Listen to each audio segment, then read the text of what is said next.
10월 26일 우리 동영상 예배 하나님께 드리겠습니다. 오늘 말씀 요한복음 7장 37절에서 39절 말씀 봉독에 올립니다. 명절 끝날 곧 큰 날에 예수께서 서서 외쳐 이르시되 누구든지 목마르거든 내게로 와서 마시라. 나를 믿는 자는 성경의 이름과 같이 그 배에서 생수의 강이 흘러나리라 하시니 이는 그를 믿는 자의 받을 성령을 가리켜 말씀하신 것이라. 예수께서 아직 영광을 받지 못하신 거로 성령이 아직 저희에게 계시지 아니하시더라. 아멘.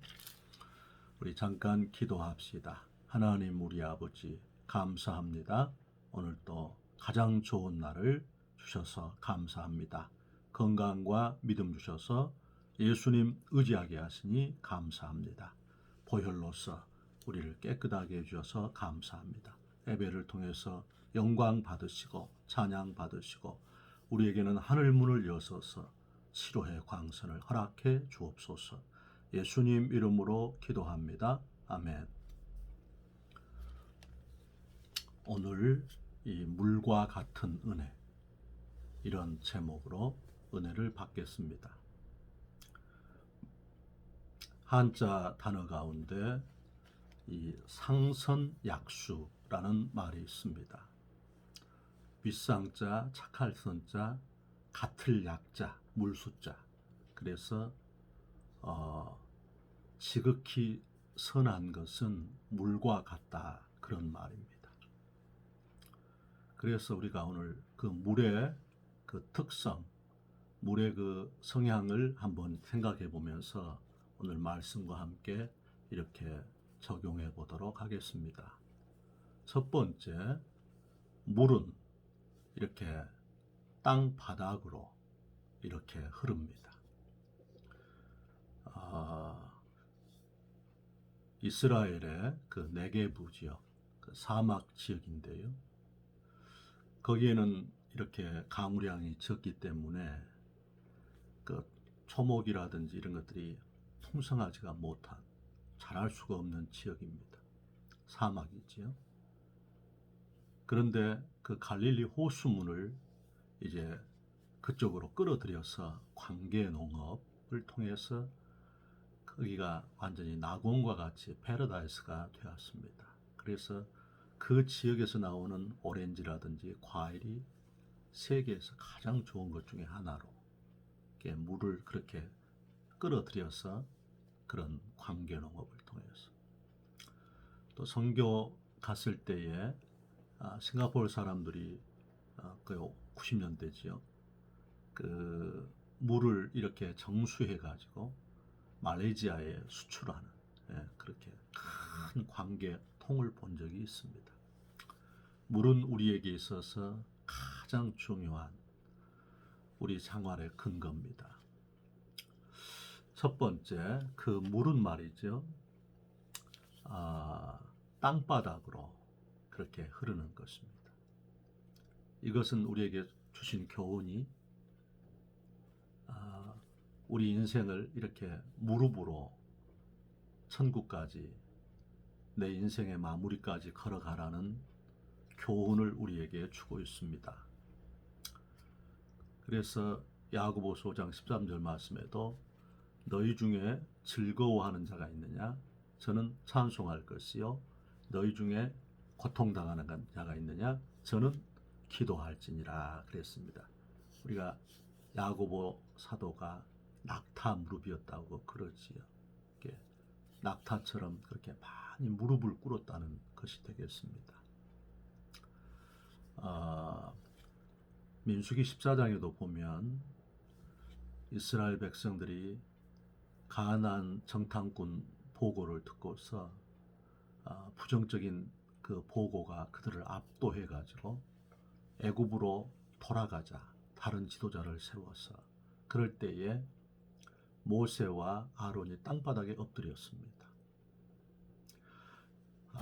저와 여러분이 이 물의 속성처럼 내 인생에 형통할 때뿐만 아니라 내 인생이 이렇게 막힐 때에 즉각 차선으로서 무릎을 꿇지 아니하고 즉각 하나님 앞에 이렇게 서렌더 항복하는, 이렇게 무릎을 꿇는 우리의 삶의 자세가 내재되기를 바랍니다. 고린도전서 9장 27절 말씀에도 내가 전파한 뒤에 버림당하지 않기 위해서 나를 복종시켰다 했습니다. 우리가 주께서 회개처럼 안전한 것이 없습니다. 내 인생에 이렇게 파란 불일 때가 있지만은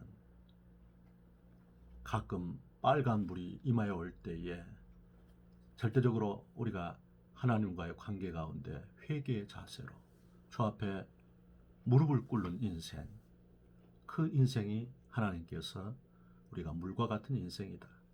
역대하 7장 14절에도 내 이름으로 일컫는 내 백성이 그 악한 길에서 떠나 스스로 겸비하여 기도하여 내 얼굴을 구하면 내가 하늘에서 듣고 그 죄를 사하고 그 땅을 고치겠다 했습니다. 두 번째, 물은 이렇게 흘러내려가면서 자정작용, 스스로 깨끗하게 하는 그런 역할을 합니다. 물이 이렇게 흘러가면서 그 스스로 깨끗해진다는 거지요. 스스로가 흘러가면서 물을 깨끗하게 하는 작용입니다. 가끔 이 태풍의 필요성이 있다고 그럽니다. 이 태풍은 업셋하는, 바닷물 전체를 한번 뒤집어 놓는 거지요. 그래서 바다를 청소해 주는 그런 역할을 태풍이 그렇게 하는 것입니다. 우리 삶 가운데서 물은 무엇일까요? 바로 우리 삶 속에 예수 그리스도의 보혈의 피입니다. 그래서 요한복음 3장 5절에도 예수님께서 내가 진실로 너에게 이르노니 사람이 물과 성령으로 거듭나지 아니하면 하나님 나라에 들어올 수 없느니라 그랬습니다. 그 물은 우리에게 세례를 상징하는 것이기도 하고, 세례, 우리가 물로 세례를 주지 않습니까? 더불어서 그 물은 예수님의 보혈, 그래서 주의 보혈과 성령으로 거듭나지 아니하면 하나님 나라에 들어올 수 없다는 것입니다. 오늘 이 요한복음 7장 37절 39절 말씀에서 나를 믿는 자는 성경의 이름과 같이 그 배에서 생수의 강이 흘러나리라. 그 생수의 강이 흘러난다는 그 생수가 오늘 성령이라 말씀했습니다. 물이 이렇게 흘러가면서 자정작용을 하는 것처럼 그리스도의 보혈의 피는 용서받지 못할 죄가 없습니다. 에베소서 1장 7절 말씀에 우리가 그리스도 예수 안에서 그의 피로 구속, 곧 제사함을 받았다 했습니다. 히브리서 9장 22절 말씀에 피 흘림이 없이는 제사함이 없느니라. 예수님이 십자가에 흘리신 보혈의 피가 우리를 깨끗하게 해주시는 것입니다. 우리의 책임은 무엇입니까? 우리가 죄를 토설하는 것입니다. 죄를 자백하는 것입니다. 죄를 고백하는 것입니다. 죄를 범했음을 동의하고 주 앞에 엎드리는 것입니다. 그렇기 때문에 이사야서 1장 18절 말씀에도 우리가 서로 변론하자. 우리 죄가 주홍 같을지라도 흰눈같이 되어질 것이요 우리 죄가 진홍 같을지라도 양털같이 되리라. 주 앞에 말씀을 드리면 그렇게 우리의 죄를 깨끗하게 씻어주시는 것입니다. 세 번째, 물의 이 역할, 지극히 선한 것은 물과 같다 그랬지요. 이 생명을 살리는 것입니다. 생명성이지요. 예수님께서 요한복음 6장 63절 말씀에 내가 너희에게 이른 말이 곧 생명이라. 내가 너희에게 이른 말이 곧 생명의 말씀이다. 그러니까 우리 하나님께서 물과 성령으로 거듭나지 아니하면 너에게 생명이 없다 그래요. 내가 너에게 이른 말이 곧 영이요 생명이다. 말씀이 영이고 생명이라는 거지요. 말씀이 영이고 생명이다. 우리가 하나님의 말씀을 먹어야 합니다. 우리가 히브리서 4장 그 12절 말씀에도 하나님의 말씀은 살았고 그랬어요. alive, 살아있다 이거지. 살아있다. 그러니까 그 말씀을 먹으면 내가 사는 것입니다. 말씀은 살았고 운동력이 있어. 이 파워가 있다는 거지요. 운동력이 있어서 좌우의 날선 어떤 검보다도 예리하여 영과 혼과 관절과 골수를 찔러 쪼개며 심령을 감찰하나니 만물이 그 앞에서 벌거벗은 것처럼 드러난다. 이렇게. 하나님의 말씀 살아있습니다. 그렇기 때문에 우리가 이 말씀을 이렇게 묵상하고 암송하고 읽고 듣고 말씀을 연구하고 말씀을 기록하고 말씀 가운데 천착하면 살아나는 것입니다. 주께서 살리는 것은 영이라 그랬거든요. 육은 무익하다 그렇게 말씀했습니다. 로마서 8장 6절 말씀에도 육신의 생각은 사망이요 그랬잖아요. 죄된 생각, simple mind. 근데 영의 생각, 성령의 생각은 생명과 평안이라 그랬습니다. 그렇기 때문에 우리가 생명과 평안을 얻으려고 하면 성령의 사람이 되어야 한다는 것이지요. 물과 성령으로 거듭나지 아니하면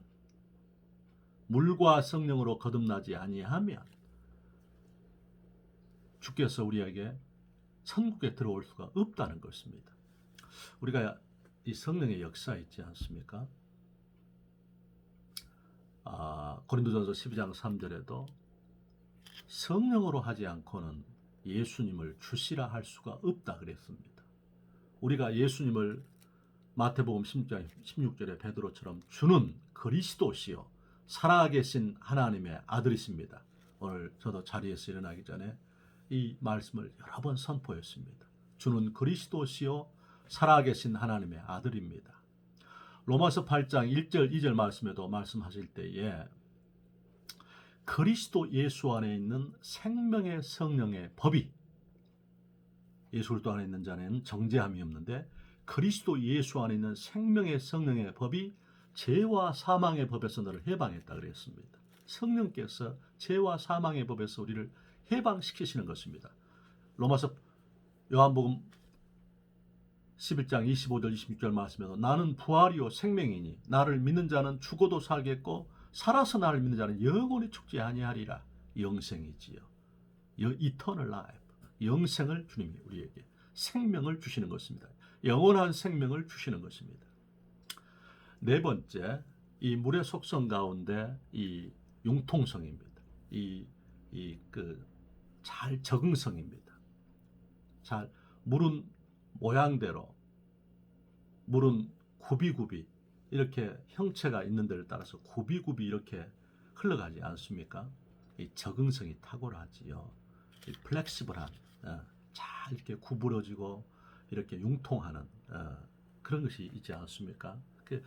저와 여러분이 주의 은혜 가운데서 이 어려운 시대를 살아갈 때에 절대 진리, 하나님의 말씀, 주의 뜻은 우리가 딱 사수하면서 그 다음에 이렇게 우리 삶 가운데서 상대적인 진리와 절대적인 진리가 있는데 우리 삶 가운데서 절대 양보해서는 안 될 영역들을 잘 준수하면서 그 다음에 이 사회 현상 가운데 흘러가는 이런 부분들을 잘 우리가 이렇게 적응해 가는 그래서 조화와 균형을 잘 유지하는 것.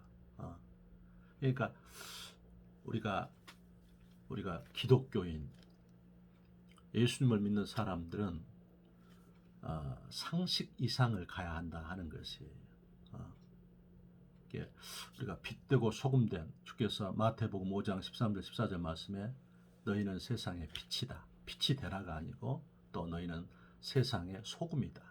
그 바다의 0.02%의 물이 바다를 썩지 않게 하는 것처럼 그 빛 우리가 아무리 어둠이 있어도 스위치를 눌러버리면 불이 들어오면 방안이 환해지는 것처럼 우리가 이 땅의 도덕성 이상을 가야 되겠다 하는 것입니다.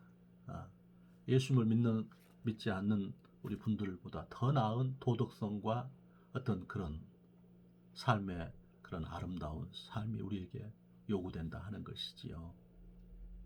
다시 말하면 오늘 이 잘 적응해가는, 어찌하든 잘 감당해가는 이 우리의 삶 속에서 예수님을 믿는 사람들이 우리가 하늘나라의 생명록에 우리 이름이 기록되어 있으면서도 더불어서 예수님을 믿는 사람들은 천국의 시민권을 가졌지만 또 대한민국의 이 땅의 시민권을 가졌기 때문에 이 땅에서 이 적응력을 갖고서 어찌하든지 이 삶 속에서 우리가 이렇게 잘 감당하고 이겨내는 삶의 모습을 우리가 그 물을 통해서 배워야 되겠다 합니다. 우리가 얼굴이라 하지 않습니까? 얼굴. 이 굴이라는 것은 모양입니다. 꼴. 그러니까 우리 얼굴은 우리 정신을 담은 그릇입니다. 물은 용기에 담으면 그 물이 용기 안에 들어가고 또 어떤 형태 가운데 담으면 그 형태에 이렇게 되지 않습니까? 물과 같다 하는 것은 무엇이냐면 바로 우리 자신이 주어진 은혜 가운데 잘 적응해 가는 것이라 할 수가 있겠습니다. 그래서 우리가 성령님께 기도할 때 그 은혜를 구해야 되겠어요. 우리가 어제 그런 말씀을 잠깐 언급했지 않았습니까? 그 파레토의 원리, 80-20 법칙 그 얘기하면서 우리 자신이 창조적 소수가 될 수 있도록 부족하지만 더불어서 우리 자녀들이 창조적 소수가 되어서 이 땅에 그 파레토 법칙이 20%의 사람이 바로 80%를 먹여 살리는 사회 구조.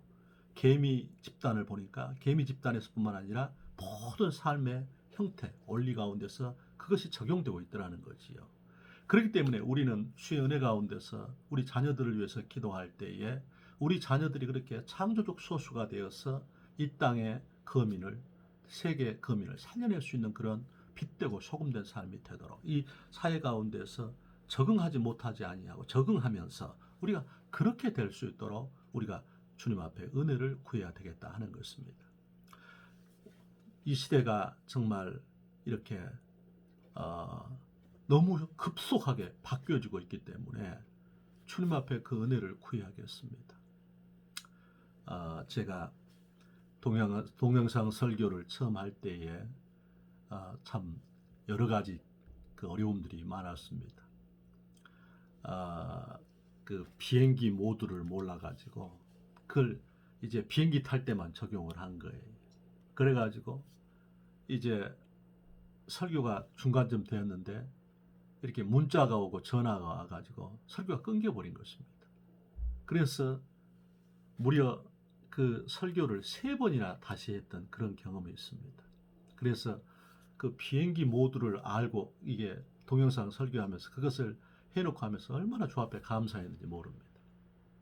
오늘도 제가 이 설교하기 전에 구 핸드폰을 이렇게 오프를 시켰습니다.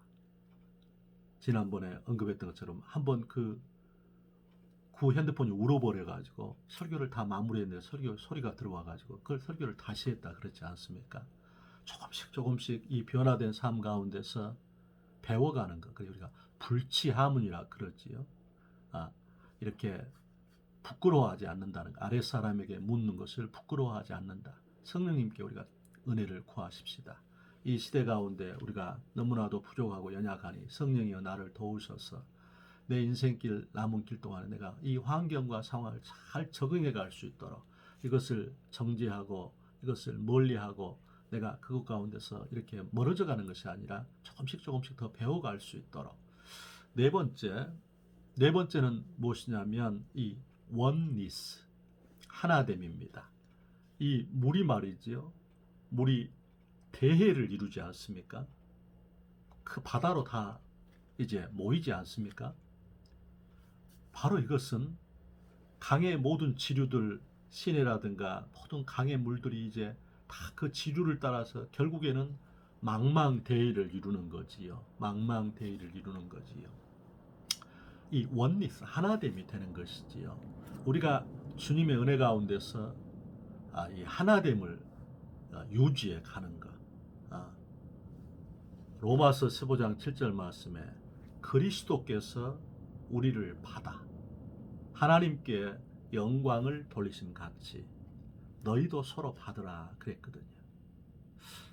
우리가 자기 주장이 있어야 합니다. 셀프 어저션, 자기 주장이 있어야 되는데 우리 자신의 그 자기 주장을 늘 이렇게 겸허하게 상대화하고 상대방의 그 주장도 이렇게 경청하고 공감하고 또 이렇게 생각해보고 그렇게 품는 그 마음을 우리가 가져야 되겠다 하는 것입니다.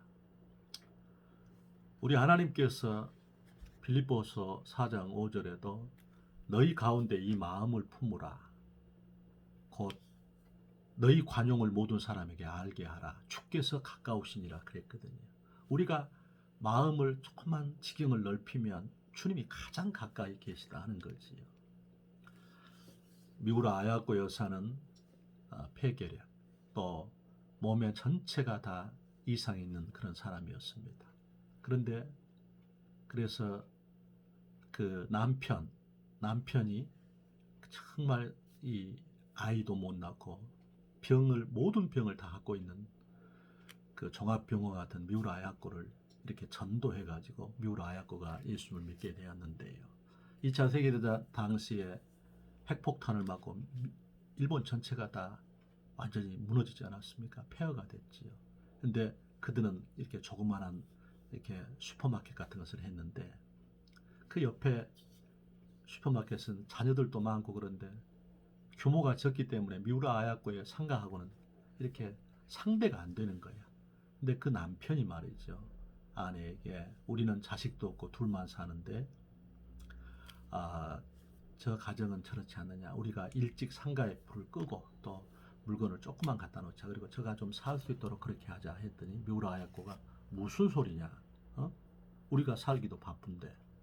그때 남편이 그를 설득했습니다. 우리 주의 마음이 그러지 않겠냐. 그래서 미우라 아야코가 남편의 그 말을 듣고 그 말에 따랐어요. 근데 그 시간이 남는 것을 가지고 이제 글을 쓰기 시작했는데 그 글이 바로 빙점이라는 책입니다. 노벨 문학상을 받은 거지요. 그래서 그가 그 고백 가운데에 내가 다른 사람을 이렇게 조금 배려하고 품으니 하나님께서 그런 지혜와 은혜를 주셨다는 거지. 우리가 오늘 한 번 더 내 삶이 탁탁하고 내 삶이 어렵지만은 그 물처럼 나중에 기의 하나가 되는 것처럼 우리가 부족하지만 조금씩 더 품고 조금씩 용서하고 조금씩 더 축복하고 조금 더 기다려주고 조금 더 배려하고 그래서 우리 삶 가운데서 그 미우라 아야코처럼 하나님께서 하늘문을 열어주셔서 하나님께서 우리에게 구원해 주시는 은혜가 있기를 주의 이름으로 축원합니다. 기도합시다. 우리 하나님 아버지, 오늘 나를 믿는 자에게는 성경의 이름과 같이 그 배에서 생수의 강이 흘러나리라 약속했습니다. 오늘 물과 같은 인생 아버지 하나님이여 살게 하소서. 하나님의 영광이 임하게 하옵소서. 예수님 이름으로 기도하옵나이다. 아멘.